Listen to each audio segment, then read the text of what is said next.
Welcome back to Footballology. So the other day I was scrolling through Facebook and I seen a post that said we have to consider Ozzie Newsome as one of the best front office personnel for what he did with the Baltimore Ravens in the early 2000s. And I couldn't agree more.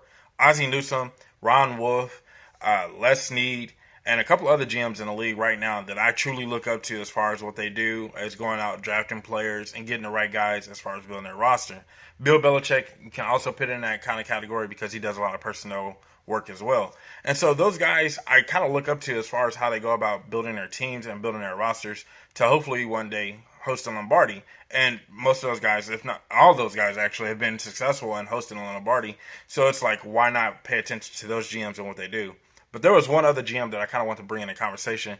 Now, I don't admire him and what he's done, but I feel like that he deserves some kind of level of respect for where he's been and where he could possibly go. Now, one of the GMs that I would like to bring into the conversation is Reggie McKenzie.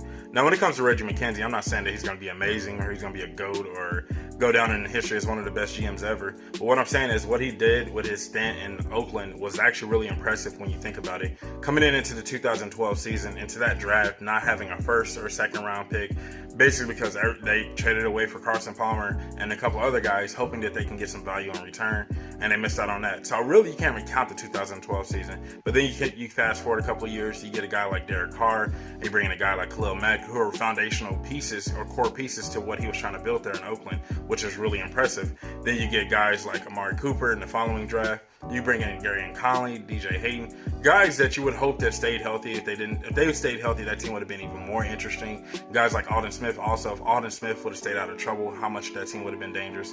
So this team, with Reggie McKenzie, what he was trying to build there was actually really nice. And then they had that really amazing season when Derek Carr was actually taking the league over by storm and actually coming into his own as a quarterback.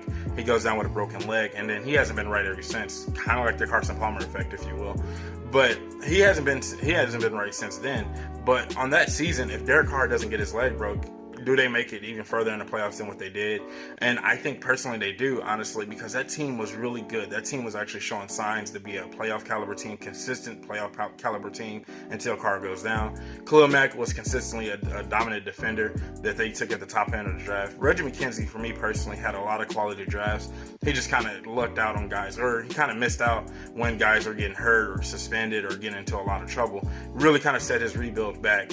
But I personally feel like that what he did in Oakland was working. I think he eventually would have found his way and found a way to make it all work, but he didn't have time when it came down to it. I think came into a bad situation and was consistently cleaning up the last regime's mess while still trying to do a rebuild, which is probably one of the most tough rebuilds to actually go through when you think about when you got salary cap issues, when you got no draft picks, and you're just consistently trying to put together a roster to be a successful team while still, or put together a roster trying to be competitive while still cleaning up the old regime's mess. I think Reggie McKenzie is on the right track in Miami so far. I think what he's going to do in Miami is going to be really impressive. Now, I know that he's not doing all the work. I know Chris Greer is actually the GM there, but what they're going to do together, I think, is really going to be interesting. With Brian Flores as a head coach, I think they're all going to come together and put their heads together, and it's going to be really dangerous what these three men come up with, because I think that Reggie McKenzie knows how to find talent. He knows what he's looking for in guys, and you get a guy like Chris Greer coming over from New England, which they know what they're doing in New England.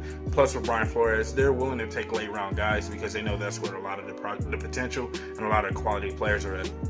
But I just feel like that at the end of the day, when it comes down to it, you have to at least consider putting Reggie McKenzie in the conversation as one of those better GMs in the league. Like I said, I feel like his stint in Oakland just wasn't fair to him and what he was bringing to the table, cleaning up old regime's messes, and then still trying to come in and put together a competitive team. And I want to say around that time, Peyton Manning was in the division too, so that made things even worse for him, and it made even a bigger uphill battle if there was already one in place with the old regime's mess. So I personally feel like that when it comes down to it, at the end of the day, Reggie McKenzie deserves more respect than what he's gotten thus far throughout the league. I know a lot of people don't talk about him. I think that he's done really well for what he did in Oakland and what he had to work with in Oakland. And now he's going to go over to Miami and hopefully help this team. They had their bad season. All rebuilds had that one bad season. You just kind of clean house. You come in, clean house and you bring in your guys. And once they start to bring in their guys in Miami, I think this year we're looking at like a 7-9 season, maybe an 8-8 season. Really, hopefully that this team can crack down and become something good in Miami. I think they're going to have potential to do something good there. They got a lot of young talent in place already as is, and they added a lot more quality young talent on this offseason. So it's going to be interesting. Like I said, they're probably going to be in the middle of the pack of a team, and they're in the tough AFC East. Well, I'm not going to say tough, but we know New England's going to be consistently competitive. Buffalo's going to be competitive for sure this year, and we don't know what to expect from the Jets just yet. But with Miami, I can see them being in the middle of a pack team, having another solid offseason, which they're going to have more draft capital and bring in more free agents to hopefully kind of mesh all this together. Because if Tua actually starts starting and he actually look like he has that Russell Wilson potential, this team is going to just attract free agents. And it's Miami. Come on. It's going to be easy for them to bring in guys. So that's all I had for this video. I really hope you guys enjoyed it. Let me know what you think of some front office personnel, people that we don't really talk about on a consistent basis, who have a true impact on the roster that they build for their respective teams. Another guy that I forgot to mention in my opening was John Schneider. I made a whole video about him and Pete Carroll and what they did in Seattle and how that rebuild went. How it was literally the perfect rebuild. John Schneider is another guy that I truly look up to and what he's bringing to the table as far as building the rosters and bringing in free agents.